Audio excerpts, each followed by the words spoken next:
नमस्कार। वेदों की ओर लौटे श्रृंखला में आज हम समझेंगे जीवात्मा, शरीर और जन्म का रहस्य। हम जन्म क्यों लेते हैं? सबसे पहले एक सरल बात समझते हैं। हमारा यह शरीर पंच महाभूत से बना है। आकाश, वायु, अग्नि, जल और पृथ्वी। यह शरीर केवल एक ढांचा है, एक साधन।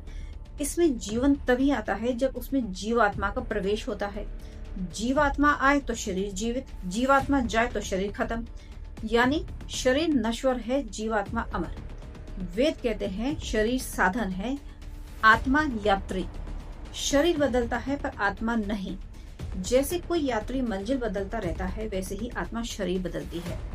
अब सवाल उठता है, हम जन्म क्यों लेते हैं? क्या सिर्फ खाना, जीना, मर जाना इसी के लिए? वेद कहते हैं नहीं। जीवन एक यात्रा है, कर्मों से मुक्ति की यात्रा। हमारी आत्मा अपने अपने कर्मों के अनुसार जन्म लेती है। कभी सुख का अनुभव करती है, कभी दुख का, कभी राजा बनती है, कभी साधारण प्राणी। हर जन्म हमारे कर्मों का परिणाम है। यानी हर जन्म हमें सीखने का अवसर देता है। आत्मा का उद्देश्य क्या है? अपने कर्मों का फल भोगना, सीखना और अंततः परमात्मा की ओर लौटना। लेकिन जब जीवात्मा भोग, इच्छाओं और आसक्ति में उलझ जाती है, तो वह जन्म मरण के चक्र में फंस जाती है।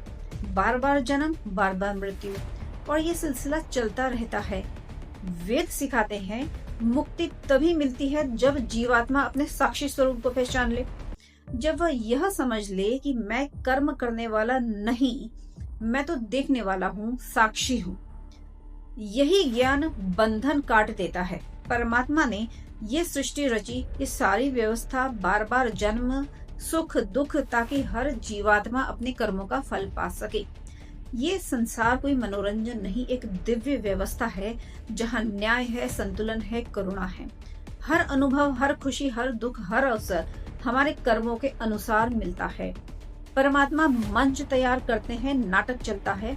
पात्र हम हैं और लेखक हैं हमारे कर्म।